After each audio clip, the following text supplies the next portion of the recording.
여러분 안녕하십니까? 이면도로, 주택가 이면도로 또는 양쪽에 상가들이 쭉 있는 중앙선이 없는 도로, 좁은 도로죠. 양쪽에 차들이 주차되어 있습니다. 그곳을 지나가는데 주차되어 있는 차들 사이에서 갑자기 학생이 뛰어나옵니다. 어떤 사고인지 보시겠습니다. 불박차가 좌회전해서 들어가고 있는데요. 자, 여기에서 갑자기 학생이 뛰어듭니다.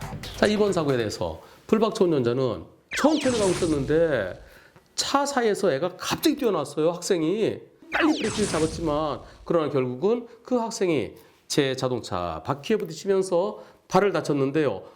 저는 도저히 피할 수 없었습니다. 저는 불강력이었습니다. 전 잘못 없어요. 이런 주장이고요. 이에 대해서 보험사 측은 불박차의 보험사죠. 이런 사고 100대 0은 없습니다. 차 대 사람 사고는 치료 다 해줘야 돼요. 그리고 나중에 과실비율 따져서 그때 치료비 말고 다른 보상이 있느냐 없느냐 따져봐야 되겠지만 일단 치료는 다 해줘야 됩니다. 그리고 불박차는 내년에 보험료 할증됩니다. 이렇게 얘기를 합니다. 보험사는 불박차에게 잘못이 있다는 얘기고요. 불박차 운전자는 난 도저히 피할 수 없었다고 주장을 하고 있습니다. 이번 사고 과실비율은 과연 몇 대 몇일까요?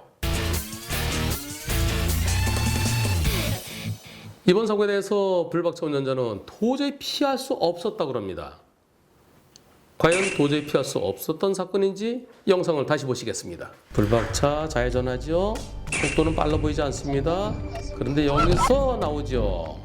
여기서 나올 때 학생이 나올 때 브레이크를 바로 잡아보지만 그러나 바로 멈출 수는 없어요.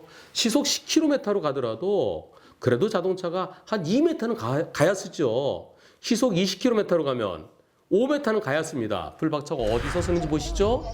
이때 학생이 나오고요. 네, 한 2m 정도 가서 멈추죠. 결국은 한 2m 또는 3m. 그 바로 멈춘 거예요. 불박차로선 최선을 다해서 멈췄습니다. 하지만 학생이 뛰어들었어요. 부딪히는 것을 피할 수는 없었습니다. 자동차는 멈췄지만 학생 발이 앞바퀴에 밟히는 그런 사고로 이어졌는데요.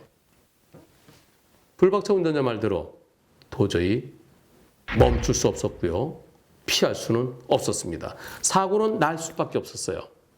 그렇다면 불박차는 정상적으로 천천히 가고 있었고 학생은 차 사이에서 갑자기 뛰어났으니까 그것도 그 앞에 횡단보도가 있어요. 횡단보도가 있는데 횡단보도를 이용하지 않고 차와 차 사이에서 갑자기 뛰어났으니까 학생의 100% 잘못일까요? 이 방송 보시는 시청자분들 중에 많은 분들이 맞네, 그렇네, 자동차 운전자가 더 이상 어떡하라고, 과속한 것도 아니잖아, 천천히 가고 있었고 학생이 나오면서 바로 멈췄잖아, 더 이상 어떻게, 저건 학생의 100% 잘못이야, 이렇게 생각하시는 분들이 많을 겁니다. 하지만 이곳은 사람이 나타날 가능성이 있는 곳이었습니다. 차와 차 사이에 가려서 안 보이지만 그 사이에서 사람이 나타날 가능성이 있는 곳이에요. 나타날 가능성이 있는 곳이면 미리 조심했어야 됩니다. 미리 조심하는 거. 속도를 지금보다 더 줄였어야 될까요? 속도는 지금 정도면 빠르지 않아요. 그런데 중요한 거는 마음가짐이 있죠. 내 마음속으로 만약에 저 사이에서 사람이 나온다면 나는 바로 멈춰야지. 그런 마음으로 미리 대비를 한다면 발이 어디로 가야 될까요? 엑셀레이터를 가더라도 가볍게 밟아주고 그러다가 브레이크 좀 잡아주다가 엑셀레이터, 브레이크 그런 식으로 만약에 사람이 나타나면 바로 멈춰야지 하는 마음으로 대비를 했다 그러면 지금보다 조금 더 빨리 멈출 수도 있었을 겁니다. 이와 유사한 사고 블랙박스 없을 때 이면도로를 건너다 사고 당했을 때 피해자가 실을 15 내지 20% 정도로 볼 수 있습니다. 그런데 보이지 않는 곳에서 사람이 나왔을 때 10% 정도 더 올라갈 수 있어요. 약 20에서 30% 정도 볼 수 있을 겁니다. 그런데 뛰어나왔어요. 뛰어났기 때문에 다시 10% 올라갈 수 있습니다.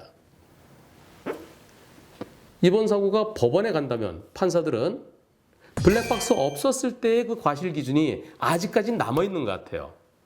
따라서 학생이 갑자기 뛰어들어서 도저히 피할 수 없었지만 법원에서는 그곳은 양쪽에 상가가 있고 또 주차된 차들 사이에서 사람이 나타날 가능성이 있으니까 그럴 가능성에 대비해서 미리 조심하면서 속도를 줄이고 전방 및 좌우를 살피면서 안전하게 운전했어야 되는데 그러지 못한 잘못이 있기 때문에 자동차에게 약 70% 또는 60%, 보행자에게 30 내지 40% 잘못이 있다고 판결할 것 같습니다.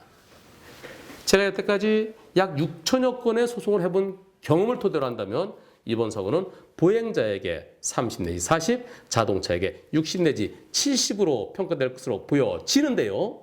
그러나 제 속마음은 법원의 관행, 법원에서 여태까지 과실을 얼마로 본다라는 그런 관행과 별도로 이제는 안 보이는 곳에서 갑자기 튀어나온 저 무단횡단자의 잘못이 더 커져야 될 때가 온 것 같습니다.